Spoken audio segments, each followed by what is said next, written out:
नहीं नहीं नहीं नहीं, रिस्पॉन्स होता तो मैं आपको इंस्टेंट कॉल ही कर देता हूँ। बात नहीं, कुछ हुए हैं कुछ नहीं हुए हैं।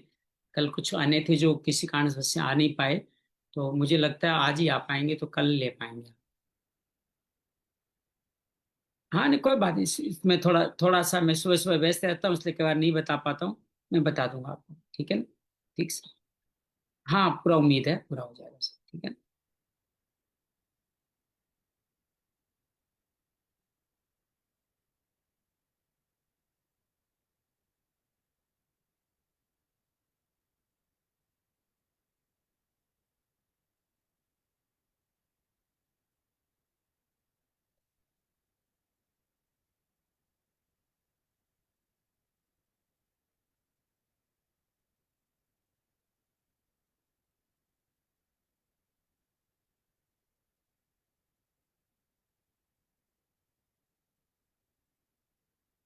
ओ,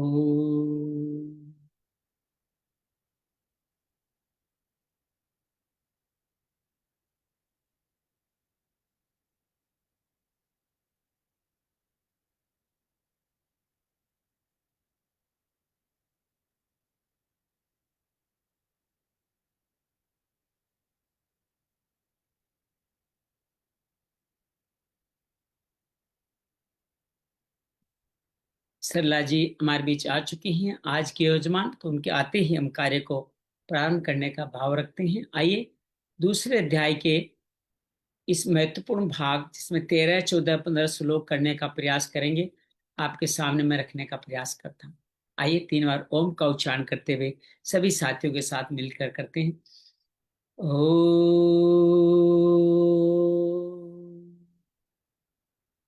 ओ,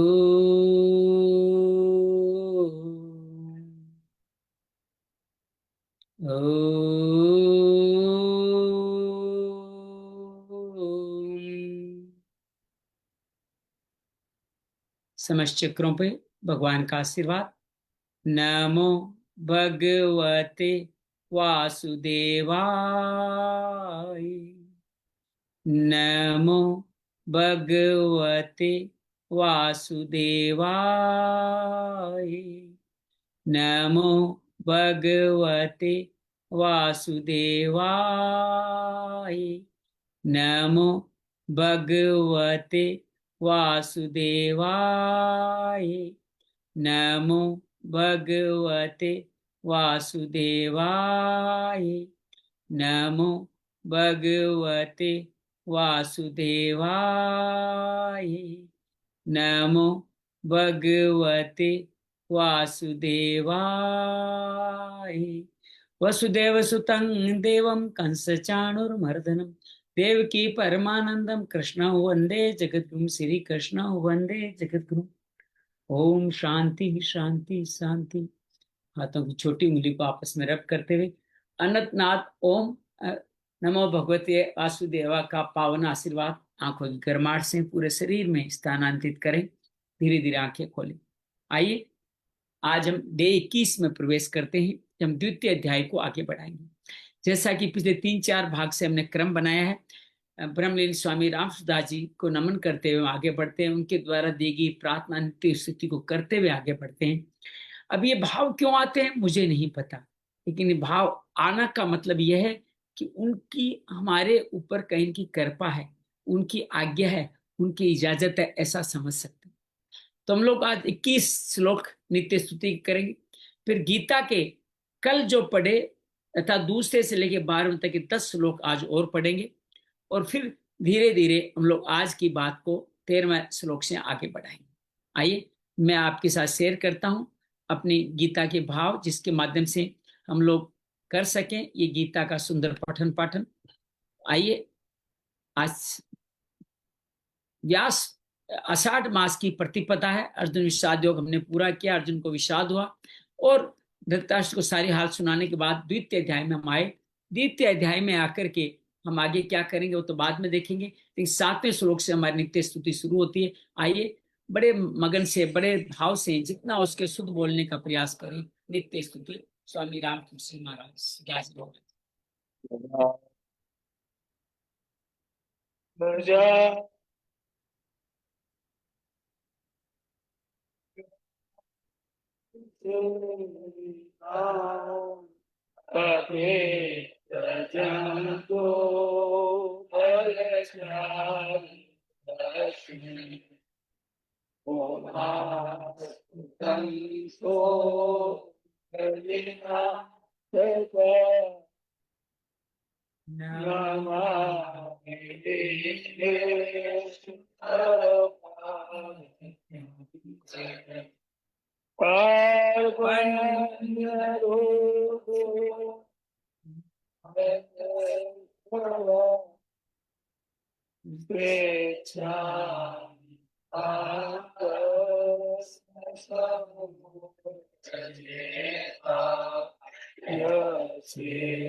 Swasti Yukva Mahaishi Prasanga Suvantiha Udhive Pushpalari Rukradita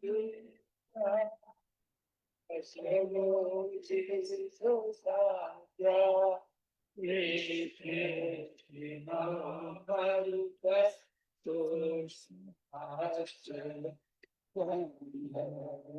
Astra Surasena Vikranteka Isnika Sami Sito Bhagavita Jagadishya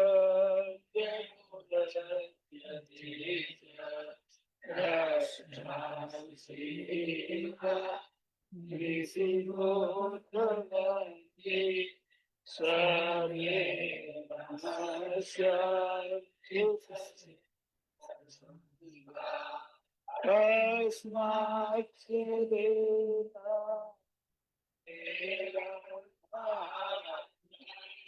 Gari Sashika Maro Gari Gari Sagoya Timaso Vahashari Sadasata Kama Soma Puna Ramasya Isasya Ekaslivyam Japaram Subhama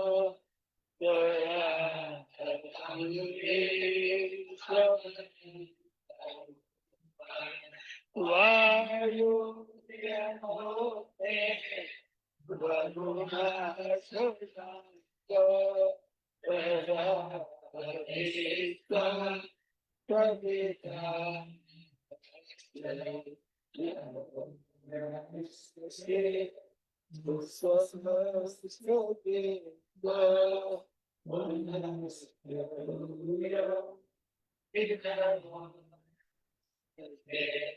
Nama Buddhasa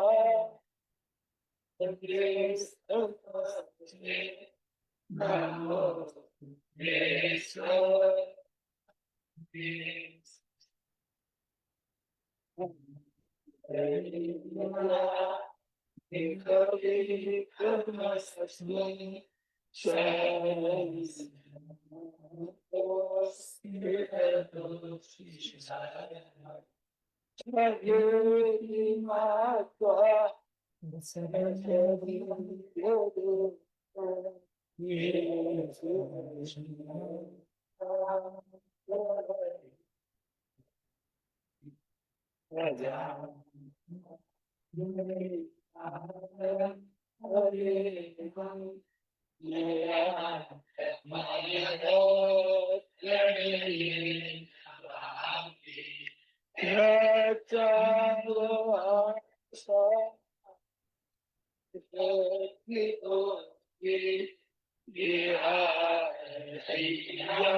तस्मात् प्रणम्य प्रणिधाय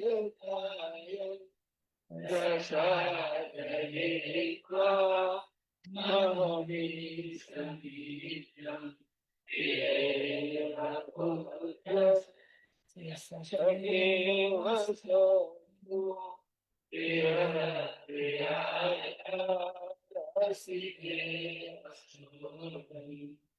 त्वमेव माता पिता त्वमेव त्वमेव अनन्तो तस्मात् त्वमेव त्वमेव वेदा त्वमेव त्वमेव त्वमेव सर्वं त्वमेव देव। राम। आइए हम आगे बढ़ते हैं, आज के हमारे इस कार्य को आगे बढ़ाएं। द्वितीय अध्याय के प्रथम 10 श्लोकों को हम पढ़ने का प्रयास करते हैं। द्वितीय अध्याय के 20 श्लोक हमारे को कहाँ तक पहुंचाते हैं, उनको हम जानने का प्रयास करते हैं। तो आपके साथ में साधक संजीवनी टीका अब आपके सामने है, उम्मीद है आप इसको देख पा रहे होंगे। ओम श्री परमात्मने नमः। श्रीमद् भगवत गीता अथ साधक संजीवनी। जय जय माँ भगवत गीते, जय जय माँ भगवत गीते। हरिय कमल विहारिणी, हरिय कमल विहारिणी, सुंदर सुपुनीते। जय जय माँ भगवत गीते। दया सुधा बरसावनी, मातु कृपा कीजिए, मातु कृपा कीजिए। हरिपद प्रेम दान कर, हरिपद प्रेम दान कर, अपनों कर लीजिए। जय जय माँ भगवत गीते। या देवी सर्वभूतेषु श्रीमद्भगवद्गीता रूपेण संस्थिता नमस्तस्यै नमस्तस्यै नमस्तस्यै नमो नमः। या देवी सर्वभूतेषु साधक संजीवनी रूपेण संस्थिता नमस्तस्यै नमस्तस्यै नमस्तस्यै नमो नमः। गुरुर्ब्रह्मा गुरुर्विष्णु गुरुर्देवो महेश्वरा, गुरु साक्षात् परम ब्रह्म तस्मै श्री गुरुवे नमः। वसुदेव सुतं देवं कंस चाणूरमर्दनं देवकी परमानंदम कृष्ण वंदे जगद्गुरुं, कृष्ण वंदे जगत। प्रथम अध्याय अर्जुन विषाद युद्ध, अर्जुन के अंदर विषाद होता है और वो युद्ध करने से इनकार कर देता है। दूसरे अध्याय का प्रारंभ संजय वाद से होता है, जहाँ संजय कहता है कि अब भगवान श्री कृष्ण उनके जवाब में क्या कह रहे हैं वो आप सुने। हमारा अर्जुन है जो अश्रु नेत्रों के साथ में बैठा है और उनके विषाद में रह के हमारे मधुसूदन क्या कहते हैं, दूसरे अध्याय से शुरू करते हैं।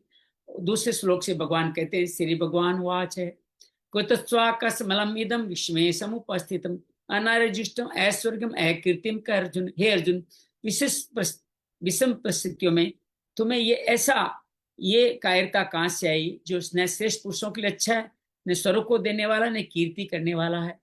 तीसरे अध्याय भगवान फिर उसको डांटते हुए कहते हैं, क्लेब्धम मां समंकर्म पार्थ ने तत् युपपद्यते क्षुद्रम हद्य दौर्बल्यं त्यक्तो उत्तिष्ठ परंतप। हे पार्थानंदन अर्जुन, नपुंसकता को मत प्राप्त हो, ये तुम्हारे लिए उचित नहीं है। तुम वीरवान हो, हृदय के जो आगंतुक दोष के रूप में कौटुंबिक मोह रूपी दुर्बलता, ये इसका त्याग करो और युद्ध के लिए खड़े हो जाओ।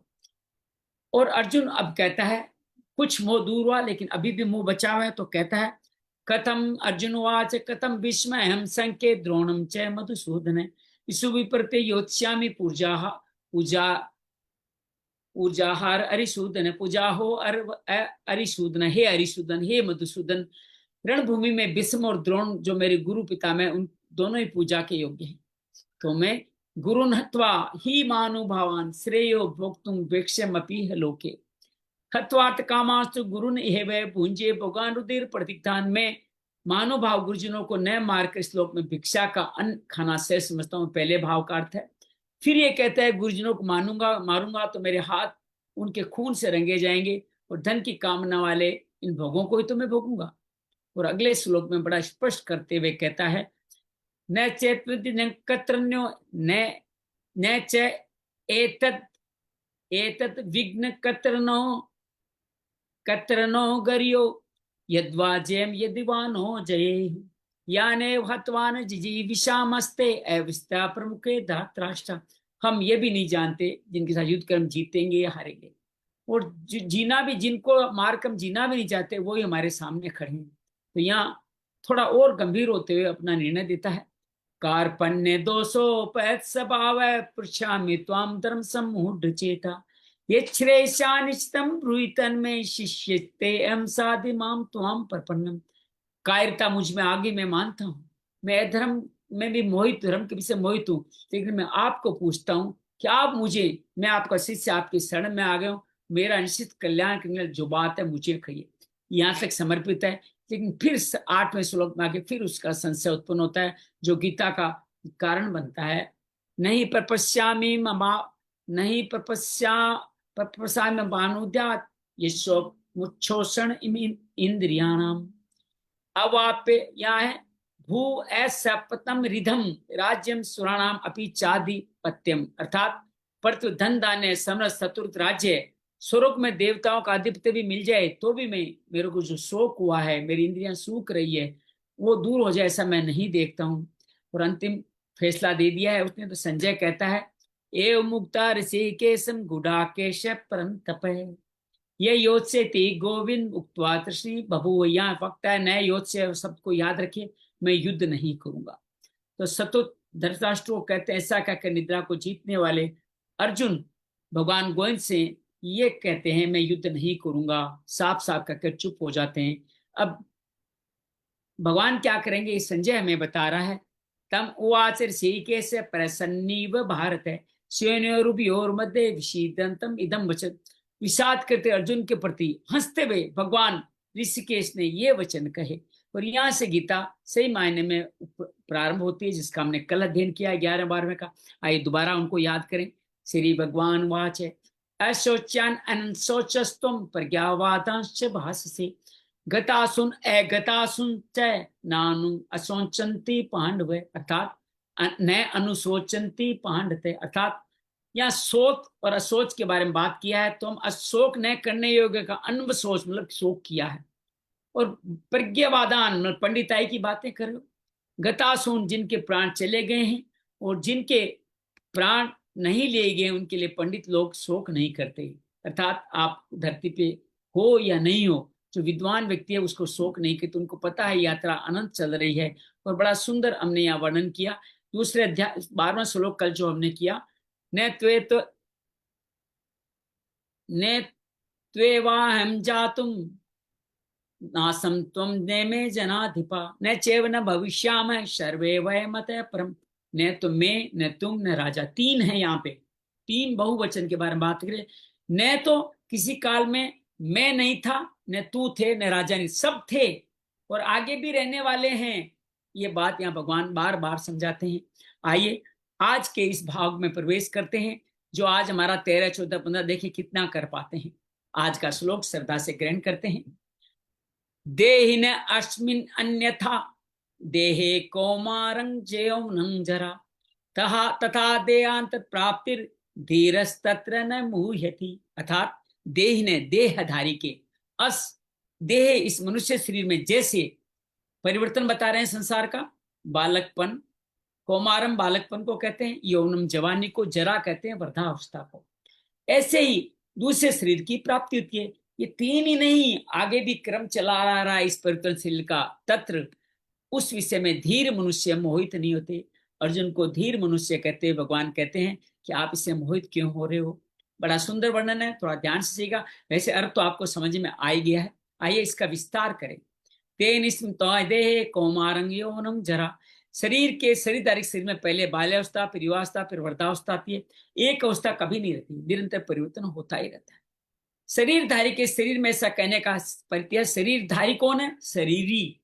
जो दृष्टा है वो शरीरी है, वो शरीरी दृष्टा और शरीर दृश्य है। शरीर में अवस्था परिवर्तन, वह परिवर्तन शरीरी में नहीं है। जो शरीर की कुमार युवा अवस्थाएं होती है तथा देहांत प्राप्ति, देह के प्राप्ति के बाद दूसरे शरीर की प्राप्ति होती है। जैसे स्थूल शरीर बालक से जवान, जवान से बूढ़ा होता है, इन अवस्थाओं पर कोई शोक नहीं करता। कुमार युवा वृद्धावस्था मात्र शरीरधारियों के शरीरों की होती है। परंतु अस्मिन देव पदम, देह शब्द मनुष्य शरीर का वाचक माना चाहिए। ऐसे शरीर एक शरीर से दूसरे शरीर में जाता है, इससे शोक नहीं करना चाहिए। अब यहाँ स्थूल सूक्ष्म कारण शरीर की वर्णना है, बड़ा सूक्ष्म नॉलेज है, ग्रहण करने का प्रयास कीजिए। स्थूल शरीर के रहते कुमार आदि अवस्थाएं आती है, ये स्थूल शरीर में घटती है। सूक्ष्म और कारण शरीर के रहते थे देहांतर की प्राप्ति होती है। अर्थात जैसे बालक जवानी स्थूल शरीर की अवस्था है, वैसे देहांतर की प्राप्ति सूक्ष्म कारण शरीर की अवस्था है। समझ गया? स्थूल शरीर में ये हमारा शरीर का पूरा भाग 0 से लेके 100 साल तक, और उसके बाद में हमारे सूक्ष्म शरीर कारण शरीर हमारे देहांतर का अर्थात साथ चले जाते हैं, और वो हमारे कर्म फलों के साथ लेके हमारे देहांतर प्राप्ति का कारण बनते हैं। स्थूल शरीर के रहते थे अवस्थाओं का परिवर्तन, ये स्थूल दृष्टि है। सूक्ष्म दृष्टि से देखा जाए तो अवस्थाओं के स्थूल शरीर में ही परिवर्तन होता है। बाल्यावस्था में जो शरीर था वह युवावस्था में नहीं है। वास्तव में ऐसा कोई क्षण नहीं जिसमें स्थूल शरीर का परिवर्तन नहीं होता हो। हम अभी हर पल, हम ये कार्यक्रम शुरू करने से पहले जो थे वो अब नहीं है। सूक्ष्म कार्य से प्रत्येक समय परिवर्तन होता ही रहता है, और ध्यान में तो स्पष्ट दिखाई देता है जब परिवार वाले रोते हैं, करते हैं, हाँ अब तो ये चला ही गया। अब विचार ये करना, स्थूल शरीर का तो हमें ज्ञान होता है, सूक्ष्म कारण हमें ज्ञान नहीं होता। सूक्ष्म कार्य का ज्ञान भी नहीं होता तो परिवर्तन ज्ञान हमें कैसा होता है? स्थूल शरीर का ज्ञान उसकी अवस्थाओं को लेता है, ऐसे सूक्ष्म कारण शरीर की भी अवस्थाएं हैं। ये बड़ा सूक्ष्म ज्ञान है, थोड़ा पढ़ने का परिचय कीजिए। स्थूल शरीर की जागृत, हमारे जीवन की 3-4 अवस्थाओं के बारे में बताया, सर अभी यहाँ 3 बताएंगे। पहला है जागृत, जब जब जागते रहते तो शरीर की हमें अनुभूति होती है। जब स्वप्न होते हैं तो सूक्ष्म शरीर की, तब हम हमारे शरीर को नहीं देखते, लेकिन फिर भी हम बहुत कुछ देखते हैं, बहुत कुछ घटनाएं घटती है, वो सब सूक्ष्म शरीर देखता है। मन बुद्धि चित्ताकार अवचेतन मन के देखता है। और कारण शरीर की सुसुप्ति अवस्था, जब हम सुबह उठते हैं, उठ करके आह आज तो नींद बहुत अच्छी आई, तो ये था कारण शरीर का परिवर्तन। और इस तरह से ये कारण शरीर तीनों व्यवस्थाएं हमारे जीवन में चलती ही रहती है। तो देवता पशु पक्षी आदि का शरीर जो भी मिलता है, मैं यही हूं ऐसा अनुभव होता है, तो सूक्ष्म शरीर का परिवर्तन हो गया। ऐसे कारण शरीर में स्वभाव होता है। स्वभाव जिसको स्थूल आदत कहते हैं, आदत का ही सूक्ष्म रूप है स्वभाव। जो भाव जन्म जन्मांतर से हमारे अंदर बने हुए हैं, वही कारण शरीर का प्रतीक कहे जाते हैं। ये आदत देवताओं को और होती है, पशु पक्षी आदि की ओर होती है। ये कारण शरीर का परिवर्तन हो गया, और शरीर ही का परिवर्तन हो जाता है। अवस्था मतलब मैं वही हूं ऐसा ज्ञान नहीं रहता, क्योंकि हमें याद नहीं रहती। कहते हैं बालकपन में तो थोड़ा बहुत याद रहता है, जवान में वही मैं अब हूं ऐसा सिद्ध होता है। शरीर में परिवर्तन, स्वयं परिवर्तन नहीं हुआ है, धीरे धीरे परिवर्तन हुआ है। यहाँ एक शंका होती है, स्थूल शरीर की अवस्थाओं का बदलने पर उनका ज्ञान होता है, और शरीर प्राप्त होने पर पहले शरीर का ज्ञान क्यों नहीं था, अर्थात पुनर्जन्म याद क्यों नहीं रहता? कहते हैं कि मृत्यु और जन्म के समय बहुत ज्यादा कष्ट होता है। वो कष्ट के कारण बुद्धि में पूर्व जन्म की स्मृति नहीं रहती। अब यहाँ हमारे वेदों में एक विधान एक बताया गया है, भागवत में बताया गया है कि जड़ भरत का जो शरीर था, उनको मृग बनने के बाद भी अपने पुनर्जन्म की स्मृति बनी रहती। तो उसका राज यहाँ बताया जा रहा है कि उनको जन्म बड़ा आनंददायक रूप से हुआ था, कष्ट नहीं हुआ था, लेकिन कुछ मोह रह गया था, उस कारण से वो मृग बने, इसलिए पुनर्जन्म उनको याद रहा था। तो जैसे लकवा मार जाए, वृद्धावस्था बुद्धि में पहले जैसा ज्ञान नहीं रहता, धीरे धीरे हमारा ज्ञान वैसा नहीं रहता, हम भूलने लगते हैं।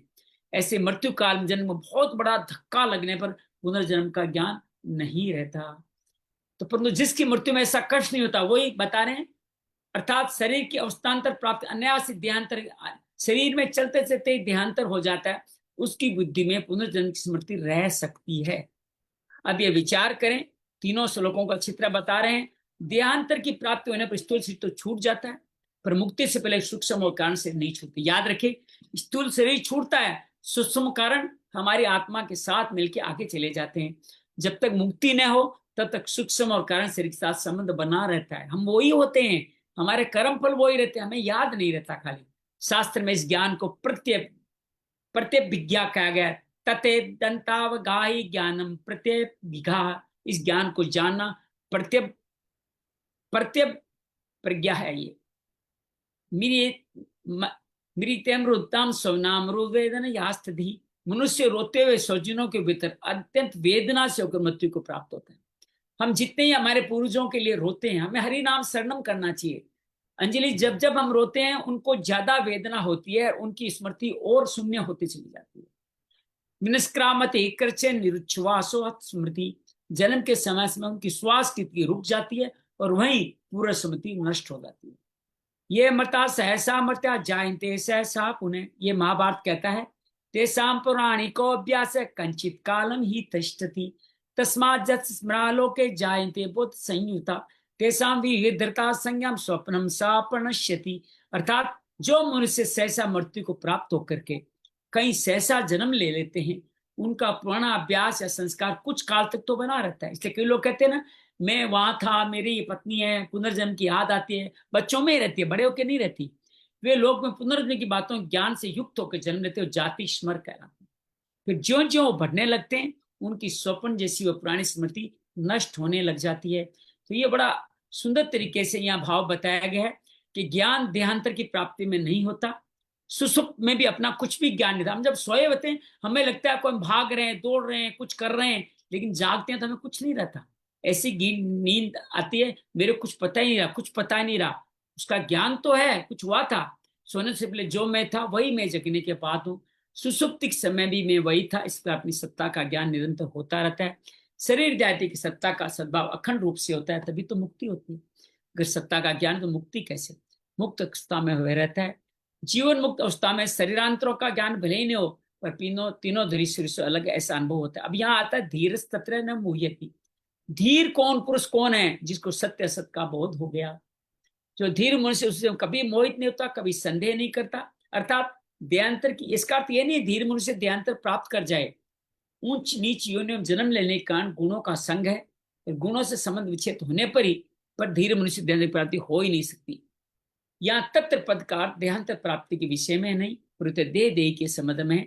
परिवर्तन क्या है, अपरिवर्तन क्या है, अनित्य क्या है, नित्य क्या है, असत क्या है, सत्य क्या है, विकारी क्या है, अविकारी क्या है, इस विषय में जो मोहित नहीं होता, जिसको पता होता है प्रवृत्ति क्या है, निवृत्ति क्या है, देह में अलग हूं, दृश्य अलग है, शरीरी दृष्टा अलग है, इन विषय में उसको कभी मोह नहीं होता, उसको अपनी असंगता का ज्ञान रहता है।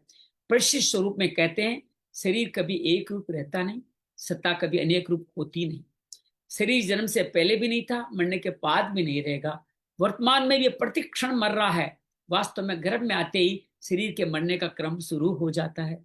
बाल्यावस्था मरती है, युवावस्था आती है, युवावस्था मरती है, वृद्धावस्था आती है, और वृद्धावस्था मरती है, देहांतरावस्था आती है, दूसरे शरीर की प्राप्ति होती है। देखा जाए तो मृत्यु एक बड़ा विश्राम है। रात को हम छोटा विश्राम करें, मृत्यु बड़ा विश्राम। उसके बाद हमारा सब कुछ बदल जाता है, हम सब कुछ वापस नई सृष्टि के लिए नई ऊर्जा के साथ आ जाते हैं। तो ये देहांतर की प्राप्ति सूक्ष्म सिर्फ कारण शरीर की होती है। हमारी चिन्मय सत्ता है जो इन सभी से अतीत है। अवस्थाएं बदलती है, स्वरूप वही रहता है। तत्वज्ञ पुरुष, धीर पुरुष, इनको देख के कभी मोहित नहीं होता। जीवन, हमारे कर्म जो सूक्ष्म शरीर के साथ गए, अनेक योनियों में जा सकते हैं, नरक में जा सकते हैं, स्वर्ग में जा सकते हैं। ये सिद्ध होता है कि 84 लाख योनियां छूट जाती है, स्वर्ग में छूट जाती है, परम स्वयं वही रहता है। तो स्वर्ग नरक में भी दृष्टा रहता है, वो भोगता है, उसको भोगता बन के रहता है। योनियों में भी शरीर ही रहता है, वो भोगता है। योनियां बदलती है, लेकिन शरीर ही नहीं बदलता। जीव एक रहता है, तभी तो अनेक योनियों में, अनेक लोगों में जाता है।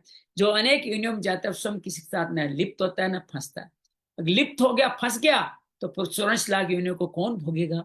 स्वर्ग नरक में कौन जाएगा? मुक्त कौन होगा? जन्मना और मरना हमारा धर्म नहीं, प्रत्युत शरीर का धर्म है।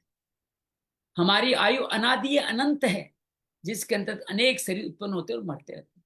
जैसे हमारे एक वस्त्र बदल देते हैं, ये वस्त्र बदलने का उदाहरण गीता के दूसरे अध्याय 22 श्लोक में अलग मिलेगा। अनेक योनियों में हमारी सत्ता निरंतर निरंतर ज्यों की त्यों रहती है। अर्थात प्रिय है कि हमारी स्वतंत्रता असंगता स्वतः सिद्ध है। हमारा जीवन किसी एक शरीर के अधीन नहीं है, असंग है हम उनसे। इसलिए भगवान श्री रविशंकर जी अपने ध्यान के बाद में असंगोहम असंगोहम असंगोहम, अर्थात आत्मा की बात करते हैं, शरीर की बात करते हैं। अनेक शरीरों के जाने के बाद भी हम वही रहते हैं। शरीर का संग मान लेने के कारण ही हम शरीर का धारण करते हैं। माना हुआ संग तो टिकता नहीं, और नया नया संग पकड़ते रहते हैं। तो नया संग न पकड़े तो मुक्ति, जिसको असंगता भी कहा गया, स्वाधीनता स्वतः सिद्ध है। तो ये इस तरह से संबंध अनित्य स्वरूप को आदि के लिए जो शोक होता है, मैं शोक होगा, शरीर क्यों चला गया, ये मेरा था, ये तुम्हारा था, उसकी निवृत्ति के लिए भगवान 14वें अध्याय में पढ़ने का प्रयास करते हैं। आइए 14वें अध्याय में हम प्रवेश करते हैं। 14वें श्लोक में, मात्रा स्पर्शास्तु कौन्ते शीतोषण सुख दुखदा आगमा पाइनो अनित्या भारत तांतितिक्ष्व।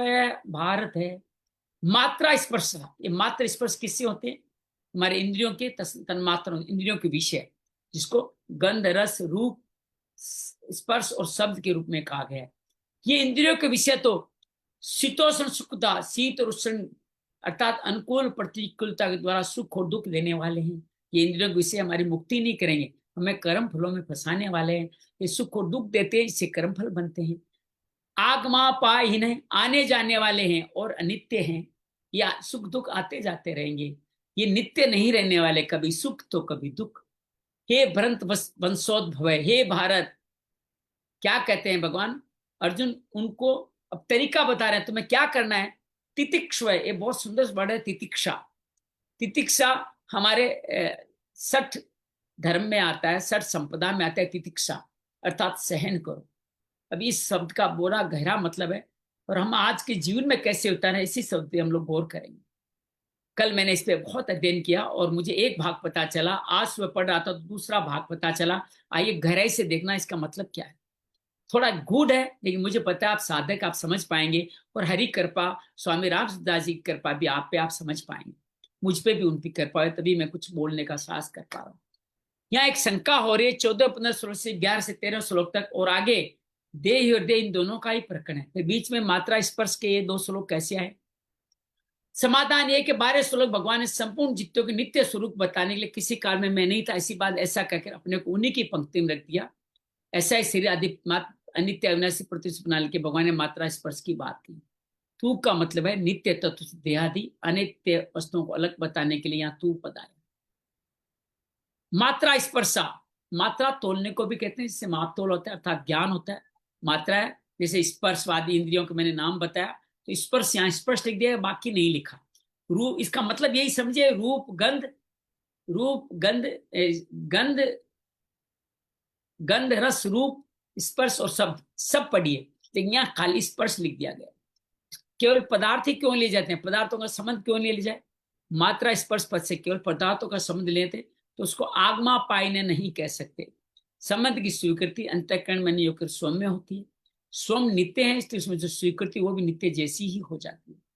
तो भगवान कहते हैं इस स्वीकृति को जब तक स्वम नहीं छोड़ते तब तक स्वीकृति ज्यों की तो बनी रहती है। संबंधों में हमने अपने आप को बांध रखा है, इन इंद्रियों के विषयों में अपने आप को बांध रखा है, अर्थात पदार्थ नहीं है, पदार्थों नहीं रहने पदार्थों का संबंध बना रहता है।